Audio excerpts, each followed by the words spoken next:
स्वागत है दोस्तों। आज मैं फिर आप लोगों के लिए एक नई कहानी लेकर आया हूँ।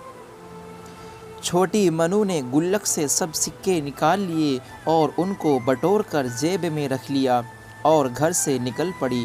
पास में ही केमिस्ट की दुकान थी। वो उसकी सीढ़ी धीरे धीरे चढ़ने लगी। वो काउंटर के सामने जाकर खड़ी हो गई और बोलने लगी, पर छोटी सी मनु पर किसी का भी ध्यान नहीं गया और ना ही उसकी आवाज़ किसी को भी सुनाई दे रही थी। सब अपने अपने कामों में व्यस्त थे।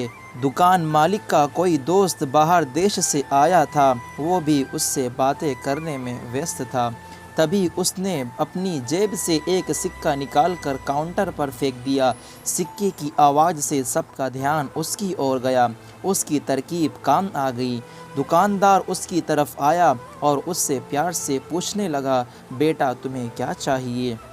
उसने अपनी जेब से सब सिक्के निकालकर अपनी छोटी सी हथेली पर रख लिया और बोली, मुझे चमत्कार चाहिए। दुकानदार पहले तो समझ नहीं पाया। उसने फिर से पूछा। वो बच्ची फिर से बोली कि मुझे चमत्कार चाहिए।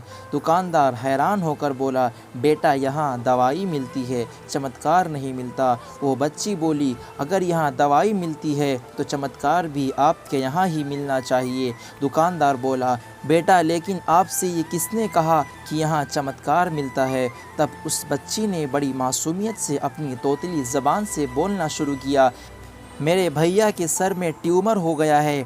पापा ने मम्मी को बताया है कि डॉक्टर 4 लाख रुपए बता रहे हैं। अगर समय पर इलाज ना हुआ तो कोई चमत्कार ही भैया को बचा सकता है और कोई संभावना नहीं है। वो रोते हुए माँ से कह रहे थे, अपने पास कुछ बेचने को भी नहीं है, ना कोई ज़मीन जायदाद है और ना ही गहने। सब इलाज में पहले ही खर्च हो गए हैं। दवा के पैसे बड़ी मुश्किल से जुटा पा रहा हूँ। तभी वो मालिक का दोस्त उसके पास आकर बैठ गया और प्यार से पूछने लगा, कितने पैसे लाई हो तुम चमत्कार खरीदने को? उसने अपनी मुट्ठी से सब रुपए निकाल कर उसके हाथों में रख दिए। जब उसने वो रुपए गिने तो वो कुल 21 रुपए थे। वो मुस्कुराने लगा और मनु से बोला, ये तो पूरे पैसे हैं आपके भाई के चमत्कार के लिए। चलो मुझे अपने भाई के पास ले चलो। वो व्यक्ति जो उस केमिस्ट का दोस्त था, अपनी छुट्टी बिताने भारत आया था। वो न्यूयॉर्क का एक प्रसिद्ध न्यूरोलॉजिस्ट सर्जन था। उसने उस बच्चे का इलाज 21 रुपए में किया और वो बच्चा सही भी हो गया। आखिर प्रभु ने मनु को चमत्कार बेच ही दिया। वो बच्ची बड़ी श्रद्धा से उसको खरीदने चली थी, वो उसको मिल गया।